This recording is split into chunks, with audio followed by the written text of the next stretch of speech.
부탁해 TV 이번에 산티아고 순례길을 부탁해. 네. 지난 편에서 산티아고 순례길에 대한 의미 그리고 어떻게 준비하고 어떻게 걷는지에 대한 얘기를 했는데 오늘은 좀 더 실제 걷는 것과 장비에 대한 이야기를 드려보도록 하겠습니다.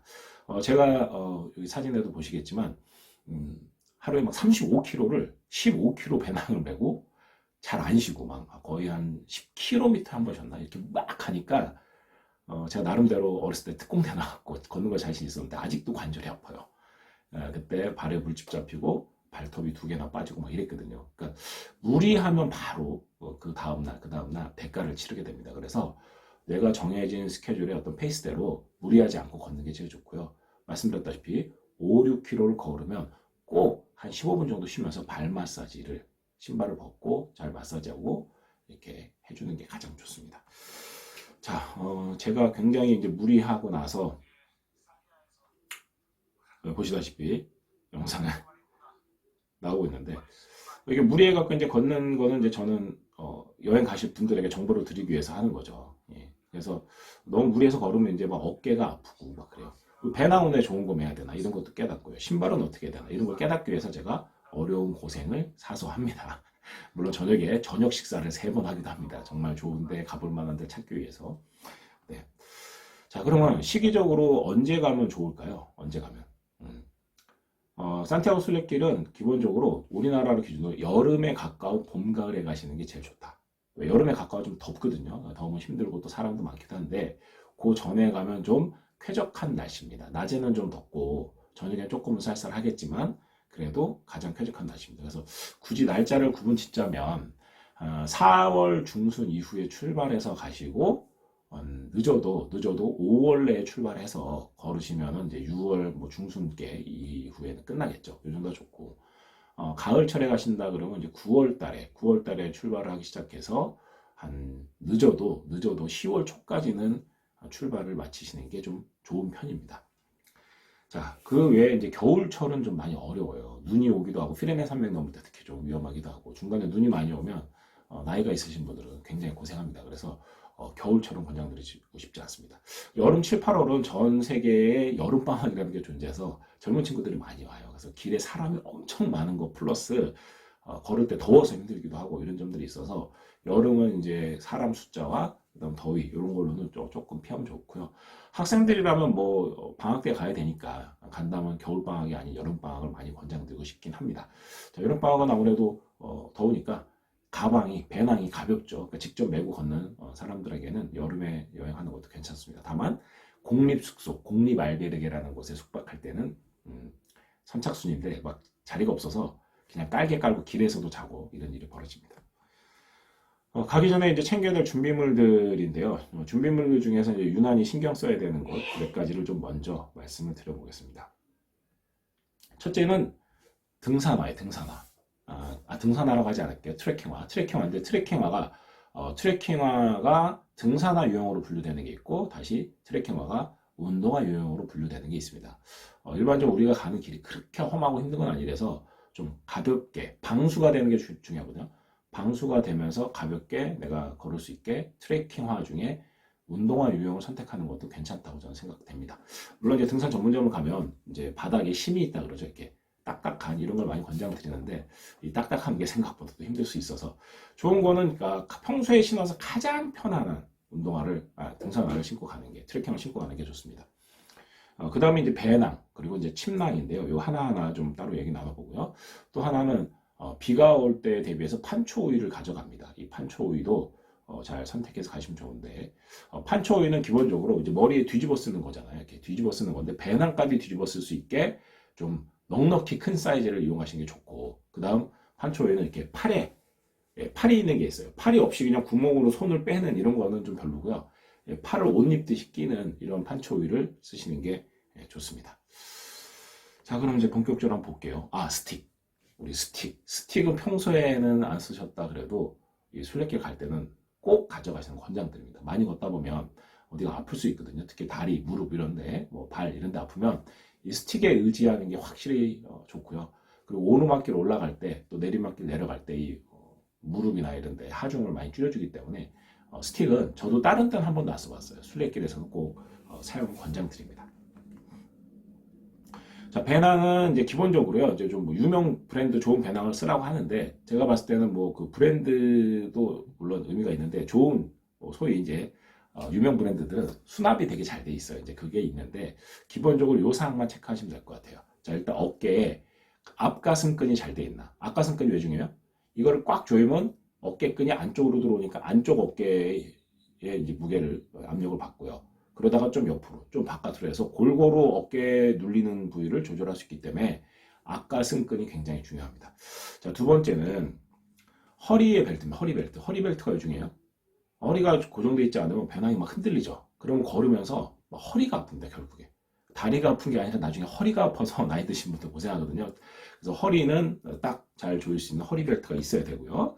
그 다음에 보통 작은 침낭을 가져가는데 작은 침낭을 밑에다 넣고 위에 수납 공간하고 분리될 수 있게 딱 지퍼로 막힌 이런 기능이 돼야 되거든요. 근데 옛날 거는 그냥 조여서 구멍이 있는 상태예요. 그러면 물건이 밑으로 쏟아지기도 하거든요. 우리는 이제 침낭을 뺐다 넣었다 이렇게 할 수 있어야 저녁에 숙소에서 뭐 침낭을 갖고 나와서 짐을 정리한다든가 이렇게 할 수 있으니까요. 그런가 하면 이제 방수 커버인데요. 방수 커버가 이제 비가 올 때 배낭에 이제 씌워야 되잖아요. 요즘 좋은 배낭들은 배낭 자체에 방수 커버가 있어요. 그런데 그걸 모르고 또 방수 커버를 사갖고 가서 여행 중에 깨닫습니다. 근데 좋은 배낭은 딸려 있다. 아니면 이제 따로 사셔야 된다. 자, 이제 또 두 번째는 트레킹화입니다. 이제 트레킹 아까 말씀드렸다시피 트레킹화의 등산화용, 운동화용 중에 저는 개인적으로 좀 가벼운 운동화용을 권해드리는데 가끔 이런 분들 있어요. 발목이 정말 잘 삐고 발목이 아파. 그런 분들은 발목까지를 딱 이렇게 감싸줄 수 있는 등산화가 확실히 더 나을 거고요. 중요한 건 내가 사서 신어보고 어딘가 아프고 불편해. 그러면 수선을 하거나 이를 내면 제 개인적인 생각은 국산 브랜드가 수선하기는 좀 좋은 것 같아요. 그리고 이제 등산화는 살 때, 이 트레킹화 살 때 제일 중요한 게 치수를 한 치수 좀 넉넉하게 한 치수를 더 큰 걸 사셔야 됩니다. 물론 등산화 매장 가면 그런 거 알려주긴 하는데 걸으면 우리가 발이 부어요. 발이 붓고 그리고 등산화도 내가 운동화로 치면 앞볼이 넓은 등산화하고 좁은 등산화 스타일이 있어요. 그런데 만약에 이게 좁은 등산화인데 한 치수만 큰 거 샀다 그래서 발이 부은 상태로 좁은 너무 앞에가 이렇게 눌리잖아요. 눌리면 그곳에 물집이 잡히고 발톱이 빠지고 이런 일이 벌어지는 거예요. 그래서 발이 앞에 잘 이렇게 압박이 없게 충분히 좀 여유가 있게 하는 게 중요하거든요. 그래서 트레킹을 한 치수 크면서 앞 볼도 좀 충분히 여유 있는 거 사시고 사서 한 두 달 정도를 막 걸어 보시고 나면 특히 주말에 장거리를 걷고 나면 어디가 아프려고 그래요. 그러면 그거를 캐치해야죠.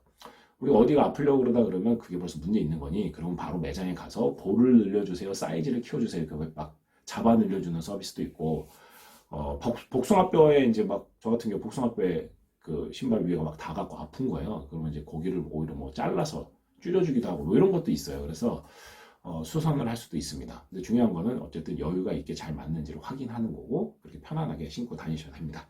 자, 첫째는 방수, 두 번째는 발목 있는 거 할 거냐 없는 거 할 거냐 이건 본인의 여건에 맞춰서 하시고요.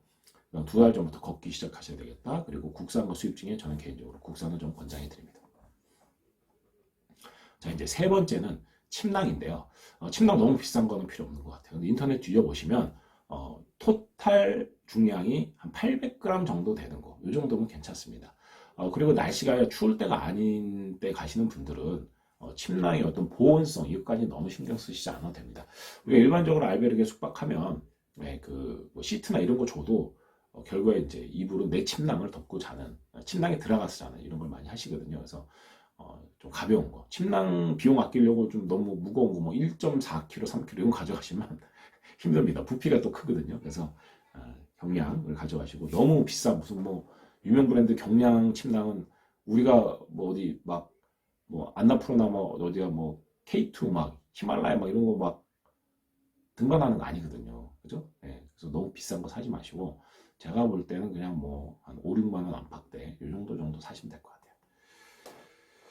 자, 그리고 사이즈도 있어요. 사이즈도 본인 신체 사이즈에 맞는 거를 좀 골라 보실 수 있을 것 같고요. 만약에 추울 때 가신다면은 이게 보온성이 뭐 어느 정도까지 있는가도 좀 확인을 하셔야 됩니다.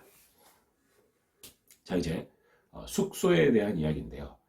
숙소는 대표적으로 알베르게라고 하죠. 알베르게. 이 알베르게는 예전에 이제 알베르게 그리고 또 오스피탈, 영어로 호스피탈입니다.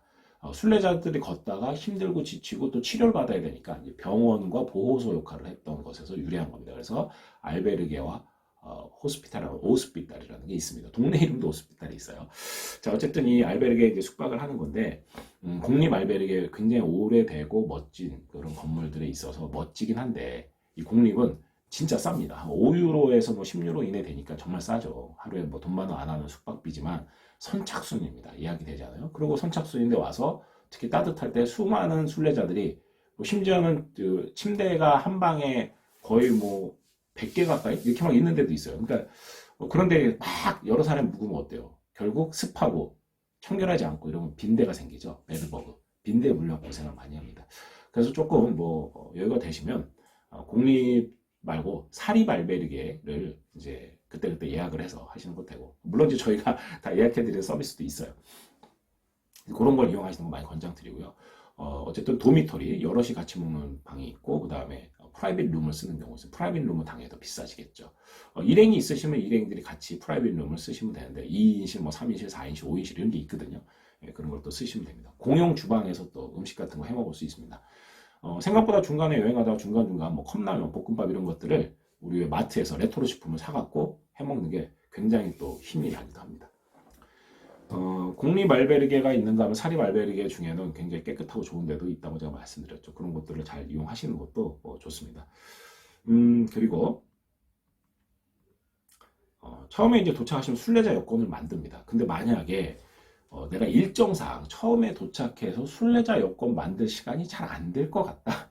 그러면 이제 한국의 순례자 협회에다가 미리 신청하는 게 있는데, 순례자 여권 비용과 택배비 합쳐서 제가 대충 계산해보니까 한 7,500원 드는 것 같아요. 네.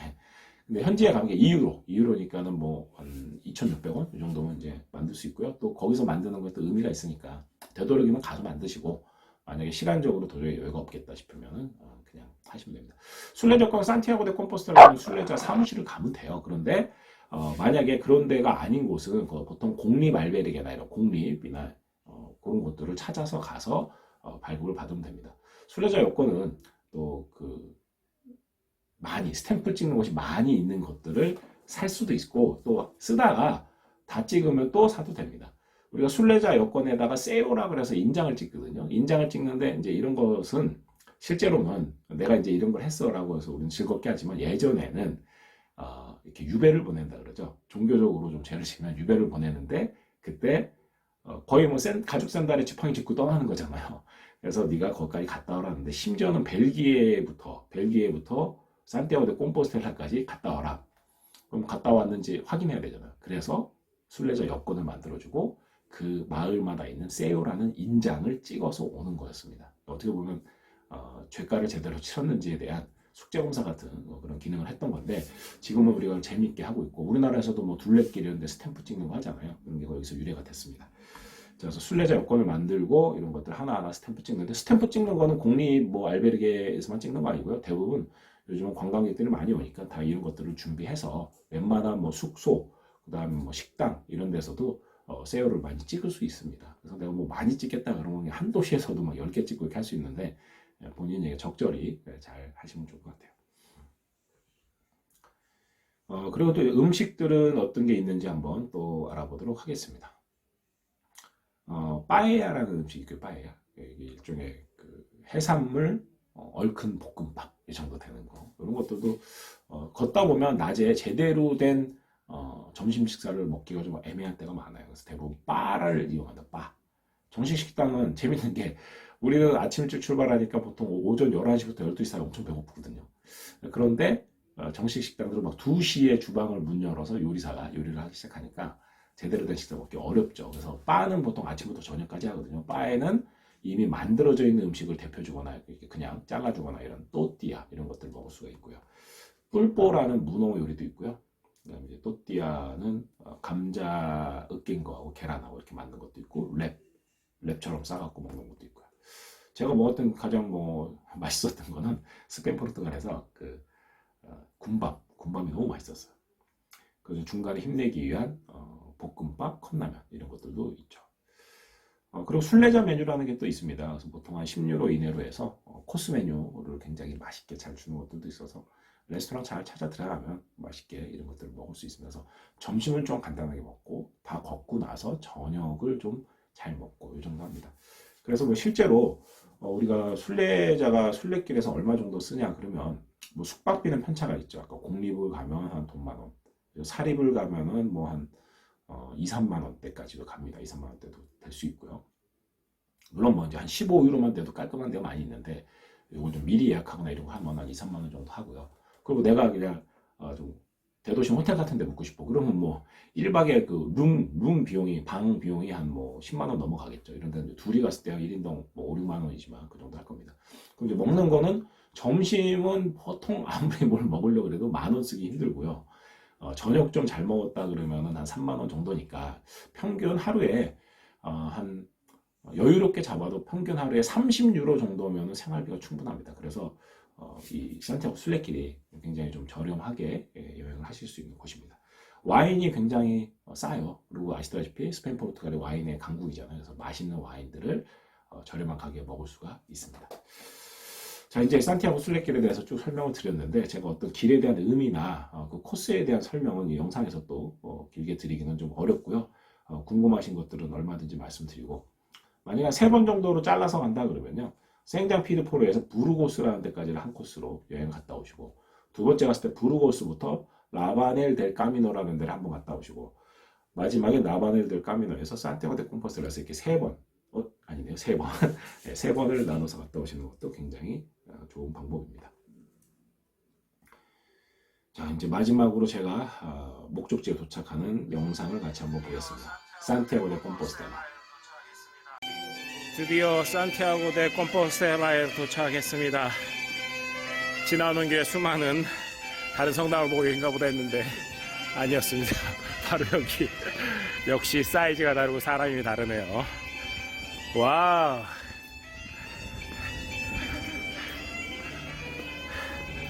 바로 여기에 여기.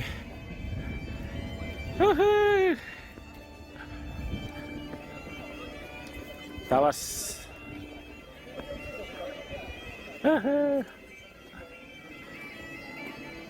와우. 바로 여기에요.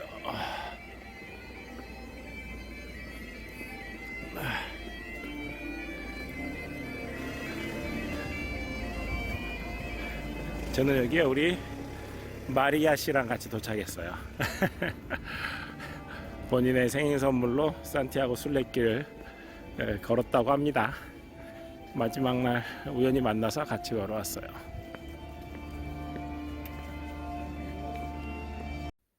네, 자 이것으로 산티아고 순례길에 대한 기본적인 정보를 드리는 세미나 때 하는 걸 세미나 때 뭐 영상도 보여드리고 뭐 지도도 보여드리고 막 설명도 하는데 거의 뭐 2시간 가까이 하는데 짧게 한번 설명드려 봅니다. 세미나장에 찾아오시기 힘드신 분들 특히 이제 뭐 시간 내기 어렵고 지역이 지방인 경우에 세미나가 잘 없잖아요. 그래서 영상으로 대신해 봤습니다. 제가 좋아하는 파울로 코엘레 순례자의 그 서문이죠. 근데 헌사라고 되어 있는 곳을 한번 읽어보겠습니다. 비범한 것은 평범한 사람들의 길 위에 존재한다는 것. 나로 하여금 생이 첫 책인 순례자를 쓰도록 용기를 불어넣어 준 것도 평범한 사람들의 길을 계속 따라 걷기 위해 매일같이 치러내야 하는 나 자신과의 선한 싸움에서 존엄과 끈기를 발견할 수 있도록 날 도와준 것도 역시 그것이었다. 순례길. 파울로 코엘레 순례자의 헌사 중이었습니다. 우리가 순례길을 걷고 나면 이런 생각이 들 거예요. 하루하루 이 길을 어떻게 걷나. 이 길을 걷는 것에 집중했을 겁니다. 그죠? 목적지를 보고 출발하지만 하루하루 길에 충실해지는 게 순례자의 참 의미입니다. 마치 우리가 살고 있는 삶이 최종에 내가 이루고 싶은 어떤 성공과 꿈이 있을 겁니다. 그것만 보고 가는 것이 아니라 오늘 하루를 내가 어떻게 사느냐에 집중하는 것. 모든 세상의 비범한 것들은 평범한 삶들의 길 위에 있다. 네, 제가 좋아하는 우리 황규성 소장이 책 썼죠. 제목 Everyday Buencamino. 오늘 하루 문 열고 나와서 내가 삶을 살고 집으로 들어가는 그 하루가 우리에게 순례길과 같다. Everyday Buencamino. 산티아고 순례길. 행복한 여행 되시기 바랍니다. Everyday Buencamino. 네, 여행을 부탁해. 조한성 PD였습니다. 감사합니다.